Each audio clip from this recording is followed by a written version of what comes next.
What's up, y'all? It's your girl Amanda, and we are back with another episode of Thompson and Stuff, the review edition. So, again, once you look at your Apple Podcast or wherever you can tell that this is not a Thompson and Stuff regular episode. It is a bonus episode of which I do a review on a book, movie, TV show, or just anything that needs to be reviewed. So today's episode, which will be released with the newest episode of Thompson and Stuff, I finally went to go see Bad Boys 4. And as you guys know, I do this in the style of KWL. So know, want to know, and learned. So I want to start with the platform. Where did I see this movie? I always say in my podcast for life, AMC Theaters. I am an AMC girl for life. Love the popcorn, love the seating, love everything about it. I love, I never get sick of watching, Nicole Kidman in the commercial where she says we come to the movies to laugh, to dream, to think, or whatever she said. Y'all know what she said if you go to AMC Theaters. But yes, I went to AMC Theaters. And it was released on June 7th, 2024. I didn't see it until July 4th. I went on the 4th of July, which was a great day to go. You would think it was a holiday. It would be packed, there would be people there. The size of the audience was awesome. It was probably like 15 people in a 40 something seat theater. As you guys know, I sit way at the top, and to me that's how you can really enjoy a film. I didn't have any neighbors. There was a few rows in front of me. Still really nice experience at the AMC theaters. The directors are Adil and Bilal. So they're not, I guess they're not very as known as like Michael Bay or Donald P. Belisario, but they did direct some episodes of Snowfall, as well as they did some recent music videos. Now, this movie, I have some thoughts. It was a really good movie. I love all the Bad Boys. I love all the Bad Boys movies.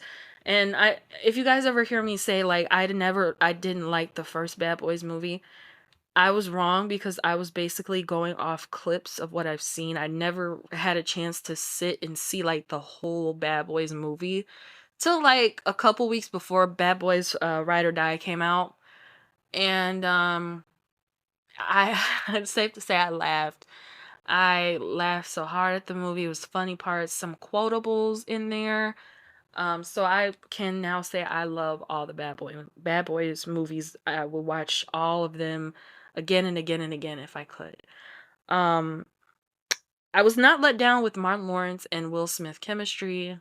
They are friends in real life off screen, so they brought that chemistry to on screen where they play like longtime friends since high school. They, went to the police academy together. They were partners together for the Miami Police Department.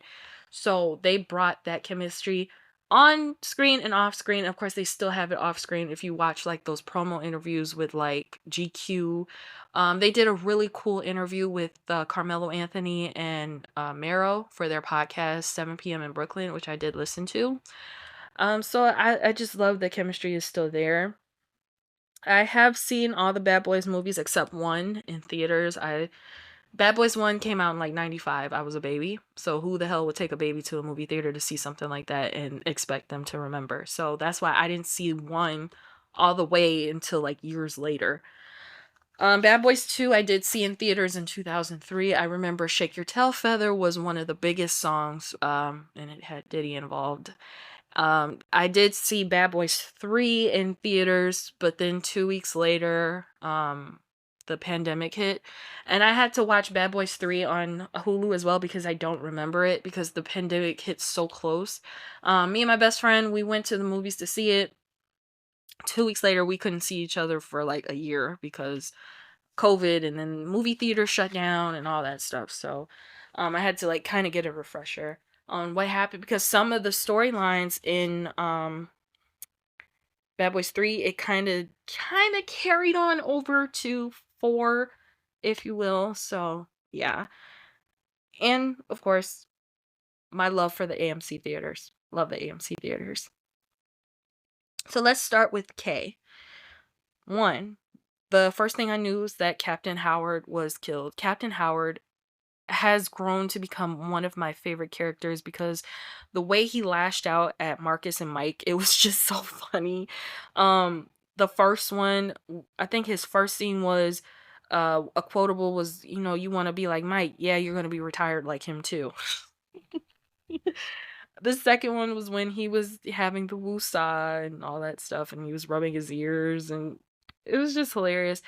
Three, I remember some anger, but then, unfortunately, he got killed. So he was killed by a sniper, Armando, but we'll get into that in a minute. Um, yeah, so he was killed in Bad Boys 3. Marcus and Mike have been partners for years. Again, that we knew because I think it was Bad Boys 2. Mike was looking, no, Marcus was Mike. Yeah, it was Mike. Mike was looking through a yearbook, saw an old picture of him and writing, how like people in high school write in their yearbooks, stay cool or whatever. So Marcus put Ride or Die Bad Boys for Life in his yearbook. So of course that we knew. Um, Mike, it was a long time bachelor, and he had always had really, really cool bachelor pads. So I remember in the first one, I think the first and the second one, he had that really cool loft in that pink building.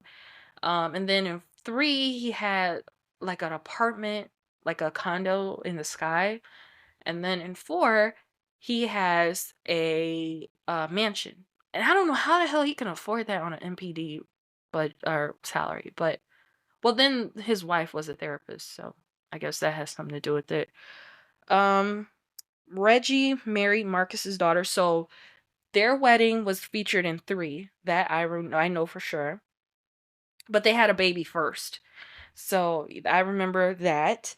Mike used to date Rita. Do I need to explain more? And he also had a son, Armando, with the lady from the drug game. And then Marcus always had some sort of issue. Like he had an issue with staying on a in the pool, and then he also did drugs, all that stuff. Like, he always did something, getting shot in the butt, all that stuff. So that was always there. What I wanted to know going into the movie, what personal issue was Marcus going to have, and could he have potentially gone into retirement? In Bad Boys 2, which would have made it 8 years after the first one came out. Marcus said, I have papers, I'm retiring. No, I think he was transferring, and I think 3, he was retiring. So, yeah, he was always threatening to basically walk away from the Bad Boys bond. 2, how did Mike meet his wife? I guess he met her. Like, again, guys, 3 was a faint memory. I've only seen it 2 times, whereas with 2, I've seen so many times because we had it on DVD, and 1 from the clips. 2, did anything go down at his wedding? Did like a big shootout or anything go down at his wedding? How did Armando show up? That I didn't know he was going to be in the movie from the previews. Will they decide on retiring from good at the end for both Mike and Marcus? Um, how was the Chris Rock and Will Smith slap referred? Does Armando join the force as a full-time officer? Is John Sally as Fletcher in the movie? So, let's go into what I learned.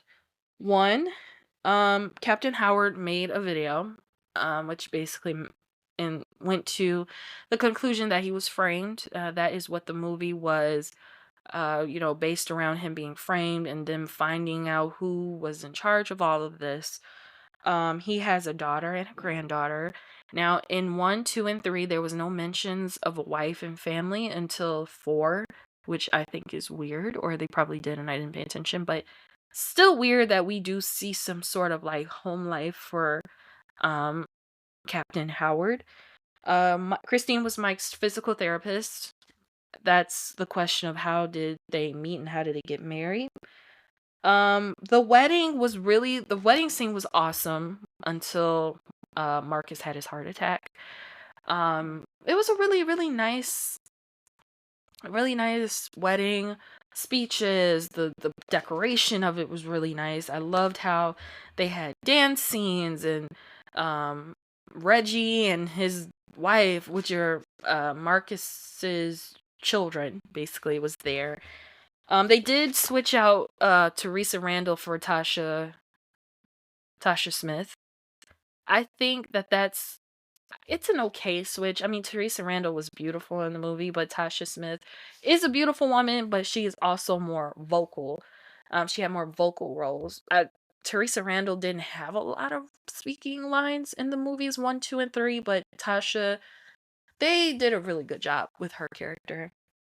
Um, so back to the wedding. Marcus has a heart attack in the middle of the floor, and they basically do like this scene where um what he felt, and he saw Captain Howard. So basically he died for a few minutes, saw Captain Howard, and Captain Howard said it's not your time. He came back to life. Um so that went on to his new attitude in life, like, I'm not gonna die. I can't die. It's not my time. He had that weird energy, but it was also weird because it was going up and down. Like, he would have like, I'm not gonna die, but then he'll be like, what the fuck? Like, he'll get mad, but then he'll go back to, I can't die. Like, it was just so opposite, like, during parts of the movie. um Armando was in federal prison, obviously, because he killed Captain Howard. Rita was in a relationship with the head honcho of the framing, which I was like, that was a big twist in the movie. And how she handled it was like, okay, all right. And I didn't like that he hit her, put his hands on her. Like, I guess because that's always been, ever since I got on my abusive relationship, that's always been so triggering to me. Um Reggie was still active in the military.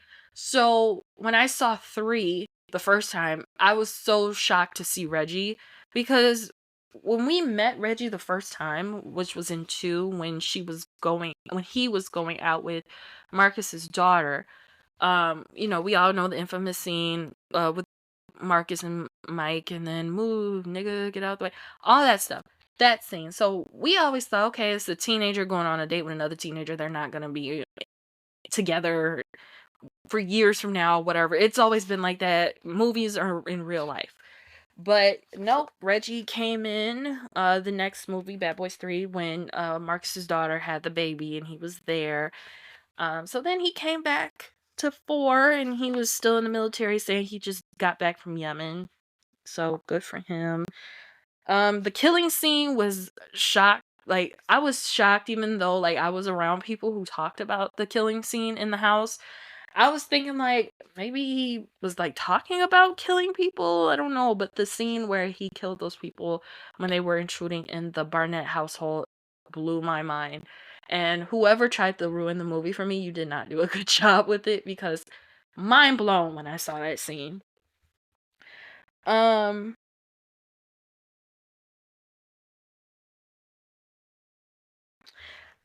I hated how they went to like that water park, or no, that alligator park in Florida. That just adds on the stereotypes I have of Florida.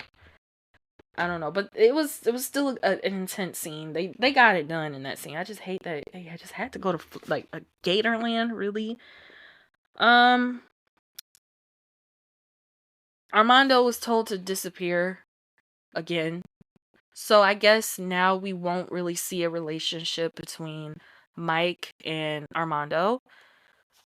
Which I was kind of looking for that too, but then again, like, Armando did something really, really, really, really, really, really, really, really bad. So yeah, I don't think you need to show your face in any parts of the world. So go to Mexico or go to Cuba or wherever and hide your face. So yeah. Um, the slap was, it was, but it wasn't. It was like the slap that Marcus gave Mike. It was just basically a reference of get your head in the game. It had nothing to do with Chris Rock, honestly. It was in the middle of a shootout, and they needed to get refocused. get your head in the game. Slap. That's all it was. People were making it more than what it was, so in my opinion. And to answer my question, was Fletcher in the movie? Yes, he was. I love Fletcher because every time there's a scene with Fletcher, I just laugh so hard. But spoiler alert, they did kill Fletcher, and I'm not happy about that. Fle- there was the part where Fletcher was flipping off Mike and Marcus, but it wasn't traditional. He used his middle finger, and pushed up his glasses. So I had to do that a couple times with people. So it was just, I loved seeing Fletcher in there, but I hated that he was killed in the movie. Um, so before I give my Mandy stars, I feel like they should make another Bad Boys, like a Bad Boys 5, and then just close it out, because I do want to see, Mike really be in marriage mode. Again, he was a long time bachelor. I want him to see him with Christine. I kind of want them to have a baby or two, so I could see him really be in settled life. Because in this movie he just got married, and then boom, they get kidnapped and they got to do all this shit to get him back. But whereas with this movie, you could wait a year or two and just see how he is settling in his new life. Um, I do think that Armando would come back and get some sort of clemency, and he can join the force, because I just have a feeling that for what he did in the movie Bad Boys 4, that could have gotten him on the spot. But then again, it's like, no, because Captain Howard's daughter Judy, she's kind of running the shit, you know what I mean? So it's like, he killed her father and she don't want nothing to do with him. But it could be a prediction. Also, Reggie could somehow get involved in all of this, if it's for like working on the force, being a detective, any of that, he can get involved. And also Callie, who is Judy's daughter, who is Captain Howard's granddaughter, would be involved in the force somehow, and I would love to see that. Bringing in a new generation, because obviously Martin and Will, they're getting older, so we can't expect them to be doing bad boy movies when they're like 65 years old. You know what I mean? So Bad Boys 4 is just like any other Bad Boys movie. I 5 out of 5 stars. I loved it. I wouldn't mind seeing it again. It's actually no longer in theaters right now. I just saw the commercial last night that it's now on streaming, so you can rent it, you can stream it, so you can watch it as many times as you want. And thank y'all for listening. This is my second review. My second review for anything. My first review was on The Shy. That is still available on YouTube, and you can follow Thompson and Stuff Official Podcast on Instagram.